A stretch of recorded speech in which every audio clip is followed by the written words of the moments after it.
Hello, this is Linda, and welcome to Learn with Linda.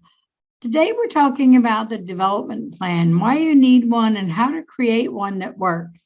So in the next 20 minutes or so, I'm going to give you as much detail as I possibly can about creating a development plan.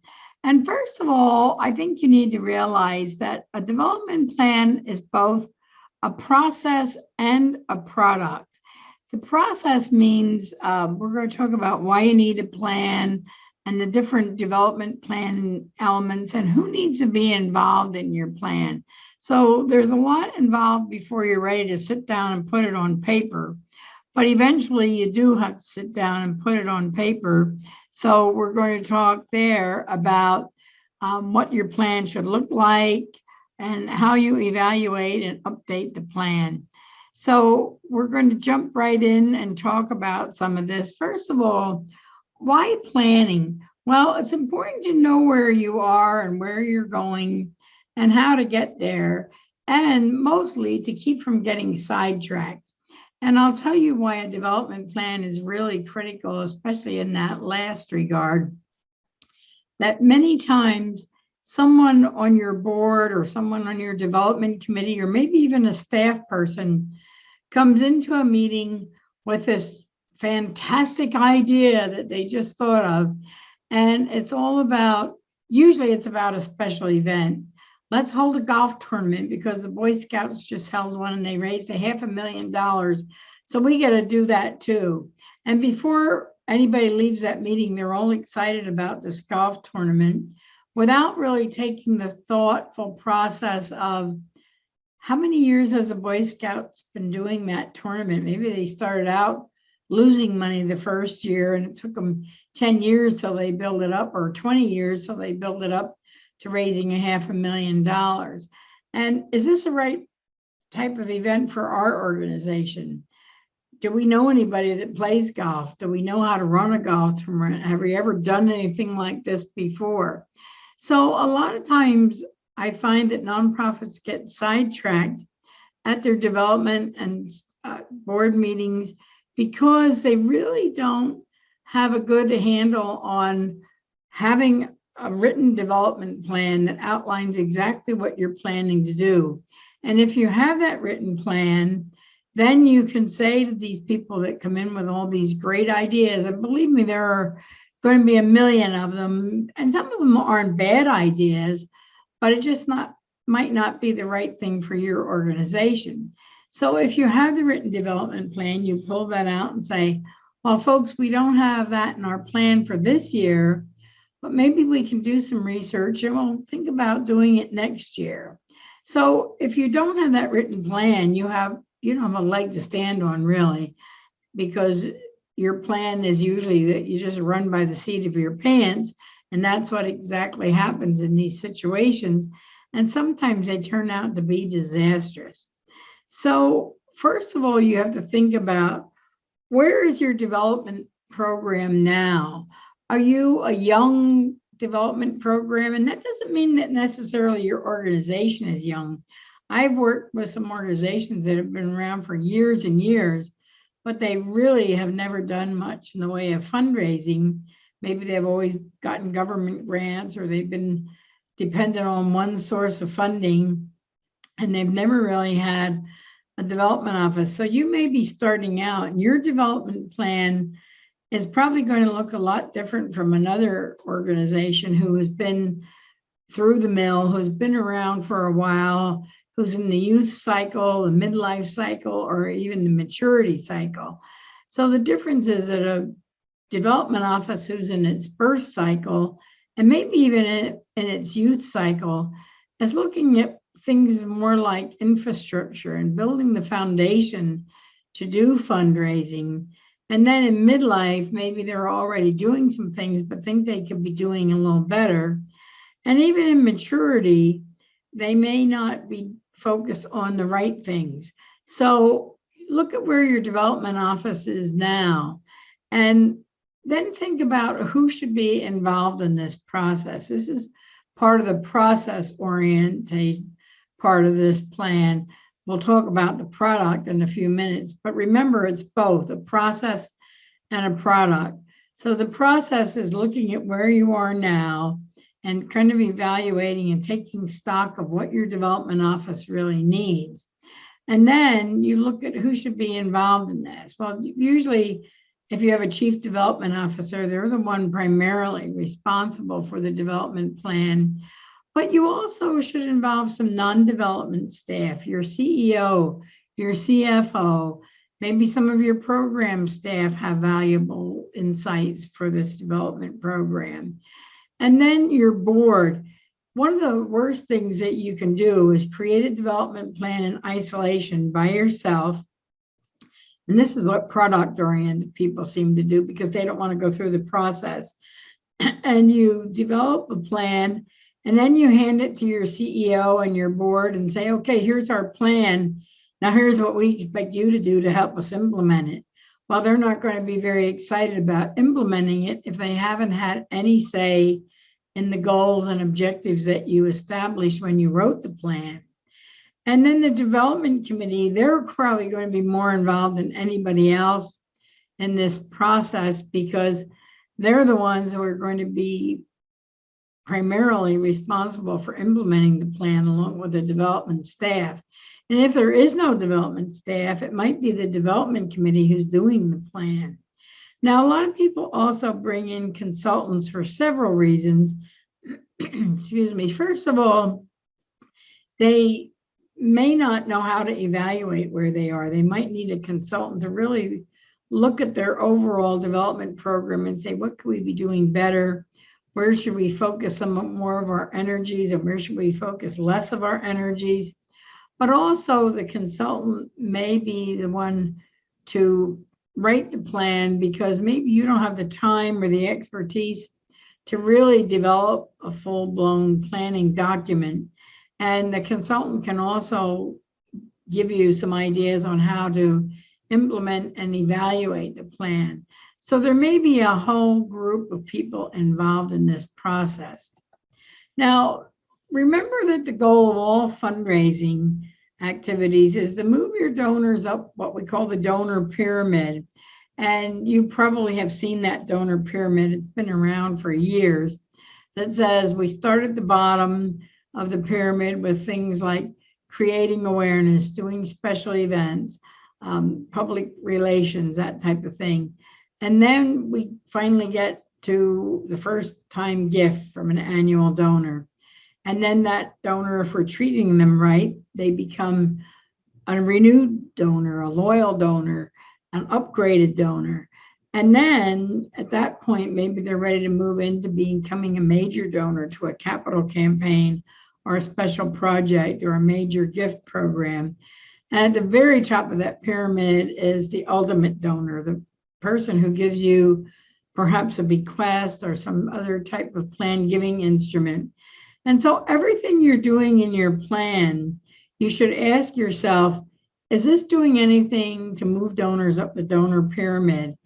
And if it's not, do we really want to spend our time doing this? Yes, you need those small donors, and you're always going to have those small donors, but you should always be trying to move them up the donor pyramid. So there's also 4 steps of fundraising, and the 4 steps that I'm going to talk about briefly are identifying, making connections, identifying who might be potential donors for your organization. And a lot of organizations make the mistake of going to their board members and saying, okay, give us a list of people you can ask for money. Well, you're not going to get those lists, I guarantee it. But there are ways to involve donors, board members into identifying potential donors through brainstorming and through screening meetings and through making some contacts with people. And remember that every board member, every staff member, and every volunteer has a sphere of influence, and you want to tap into as many of those spheres of influence as you can. So it's important to involve all these people in that identification process. And of course, there are electronic screenings and things like that that you can also do to help identify donors. And that should all be part of your development plan. And then cultivating donors. A lot of people think that the development plan is strictly about this is how much money we're going to raise from events, and this is how much money we're going to raise from grants, and this is how much money we're going to raise from major gifts. But there's a lot that goes into this process of moving those donors up that donor pyramid besides just asking for the gift. And this is some opportunities where your board members and perhaps some volunteers that maybe are reluctant to ask for gifts can get involved. They can do some cultivation events or some cultivation activities. They can open doors for you to go meet a potential donor that they may be good friends with or do business with. They can host cultivation events in your organization, in their home, in a restaurant, whatever. So there are many different ways that you can do cultivation of donors, and that needs to be a part of your plan too. It's not just always about the solicitation phase.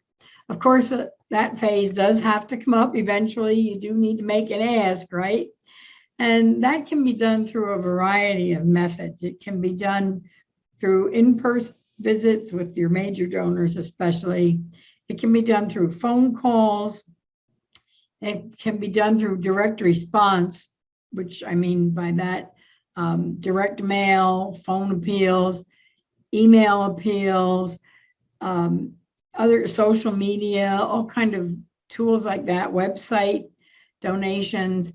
All of that can be done through soliciting donors, through potential donors and funders. It might be writing grants. That's another way to solicit donations.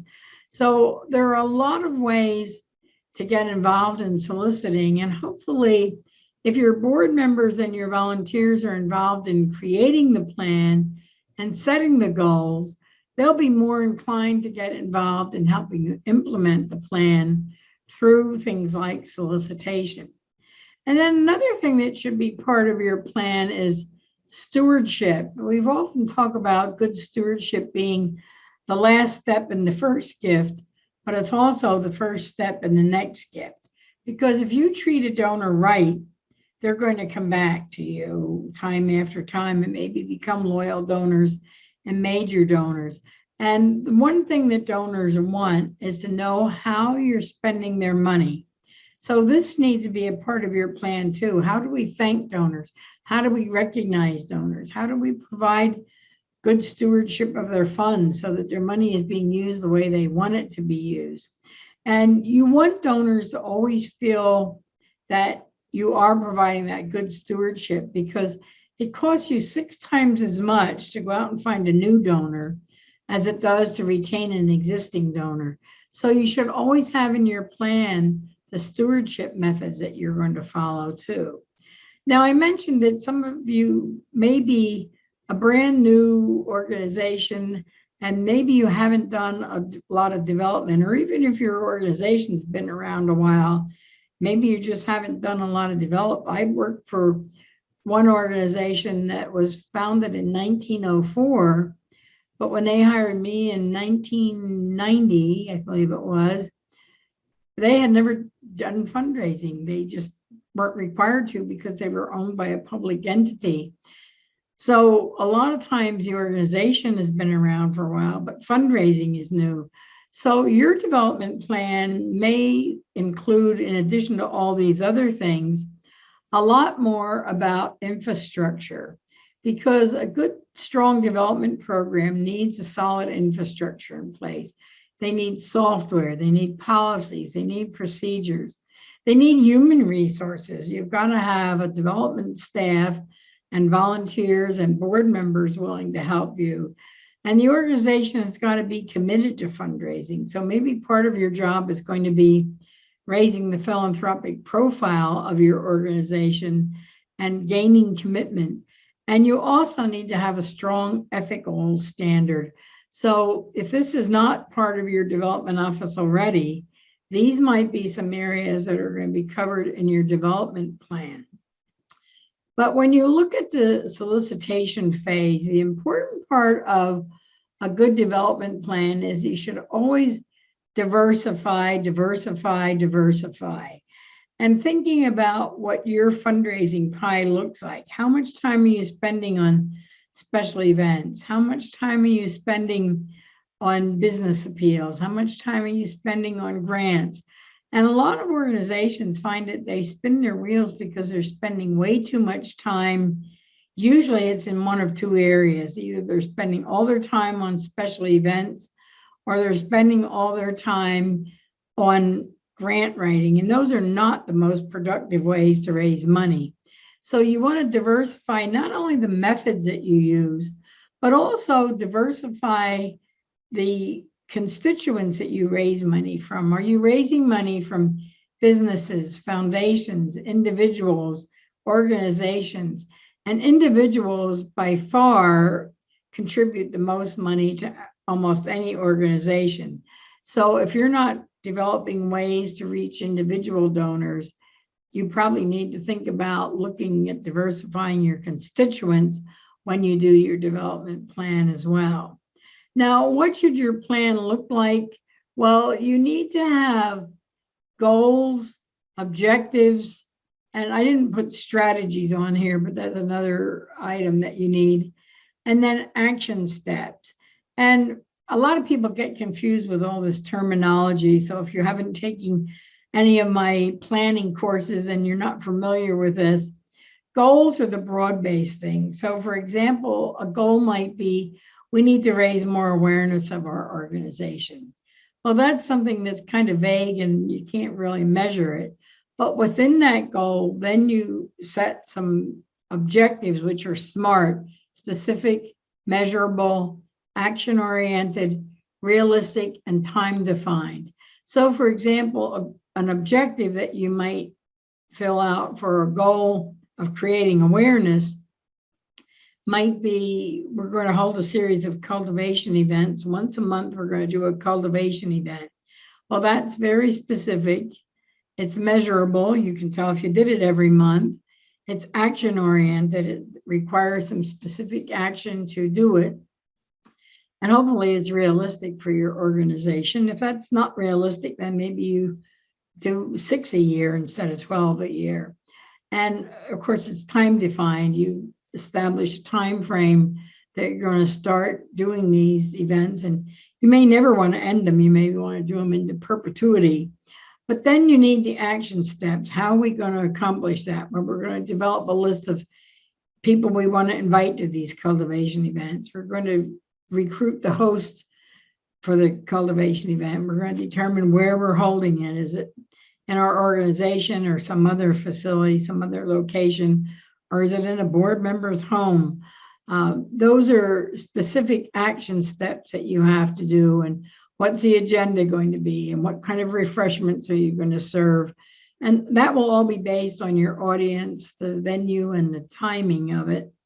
But those goals, objectives, and action steps need to be for every single item in your development plan, because if you don't do it, it's not going to get done. And a lot of times development plans don't get implemented because they don't really take it down to the level of action steps, and that's really critical. So the reason that a lot of plans do end up sitting on a shelf somewhere, and in this day and age, I think they don't sit on shelves as much as they sit in some computer file somewhere, because sometimes they're never really printed out.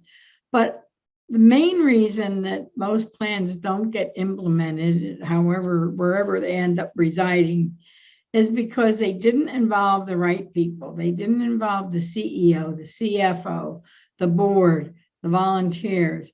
And one person tried to do a development plan by themselves.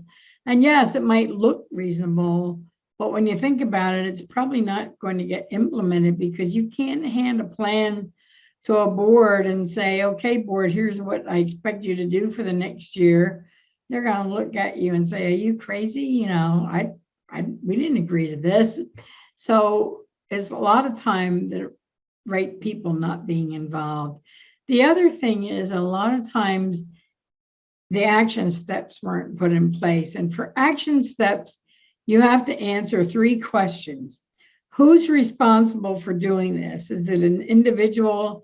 Is it a department? Is it a committee? Is it a task force, a team of people that you put together just to do this one thing? But somebody has got to assume responsibility for making sure it gets done. And then how much is it going to cost and how much is it going to raise? Now, not everything in your development committee is going to cost you money. Some things don't cost you money. If you're trying to educate your board, usually, unless you're hiring an outside consultant to do that education, it's not going to cost you anything. You're already there as a staff member. And education probably isn't going to raise you anything directly. But some things will have both a cost and an income attached to them. Some things will have just a cost, like upgrading your website. And of course, eventually that's going to lead to income, but it might not be right away. And some things are going to have an expense, but maybe no income because you just need to do it. Some things are going to have an income and no expense because they're pretty easily implemented without spending any more money. And then the final question, when is it going to be completed? What's the start date and the end date for this? And some things are going to be ongoing. You intend to do them all the time, but many things do have a start date and an end date. But even the things that are ongoing should have a start date. When do you want to get it started? And then the third reason that sometimes plans don't get implemented is that there are no evaluation systems in place. And you have to really plan how you're going to evaluate whether or not you're successful. And it can't be wait till the end of the year and see if we raise the money or not. That's a little too late. Somebody needs to be monitoring this plan on at least a monthly basis, maybe even weekly or every other week. But if you don't have evaluation systems in place, the plan is going to fail. So I have a tool to kind of help you with all this process. I know I've tried to cover this in a very brief amount of time because I know you're busy, but I do have a tool that will help you, and that is my course called Creating a Development Plan That Works. And I have a link to that course right there. And this course, like all my other courses, are approved for CEFRE credits. So if you're taking this course and you need some CFRE credits, this is an easy way to do it. All the courses that I have are pre-recorded. You download the videos, you download the handouts, and you work at your own pace. So if you want to take all these lessons in 1 week because you really need to start a development plan right now, that's fine. If you're taking it thinking, well, this is something we got to think about within a couple of months, then maybe you can take 1 lesson a week or 1 lesson a month, whatever works for you. But this course will really help you get a much better handle on all these things. We give you templates for what the development plan should look like. We give you some evaluation tools to use to help determine where you are before you start the plan and how to evaluate afterwards. But the course itself, as I said, is 4 video lessons, and it's 3.75 CFRE credits. Now, the course sells for $199, but if you sign up right now while you're on Live with or Learn with Linda, you will get a 20% discount. So if you sign up right now, you just go to that link that I gave you in the previous slide and use this code LWL for Learn with Linda, LWL20, and that will give you a 20% discount on the course. So if you're interested in this course, I highly recommend that you go on right now and sign up for it while you can still get that discount. And I want to leave you with one parting thought before I do this. And if you're looking up the link, I can talk while you look up the link. But the development plan, I've always said, like any plan, should not be written in stone, but neither should it be written in disappearing ink. And what I mean by that is no plan is ever written in stone. It's kind of like a budget. It's a guideline. And believe me, I've been in this field for more than 30 years, about 35 years. And no plan ever goes exactly according to plan. You might be over budget in one area, you might be under budget in another area. You might be ahead of schedule in some areas, but you might be behind in schedule in some areas because stuff happens. It happens in life, and it especially happens in the development office. And a good example of the kind of things that happen are you had this plan all laid out and you were going to start planning those cultivation events. Let's use that as an example. So you had set aside this week that you were going to start reviewing the list of who you want to invite and trying to think of who to get to host the event. And all of a sudden, your executive director walked in your door and said, drop everything. We just got a grant proposal here that's due next week, and we have to focus all our energies on this. It's a government proposal. It's going to take a lot of work to put it together. So that kind of stuff happens, and there's nothing to be concerned about. Don't get yourself so bent out of shape over this plan that, oh my goodness, I'm a day behind or I'm $1 over budget, because that stuff is going to happen. So as long as you know why it's happening and what you can do to correct it, maybe even come up with a plan B if it happens, that's fine.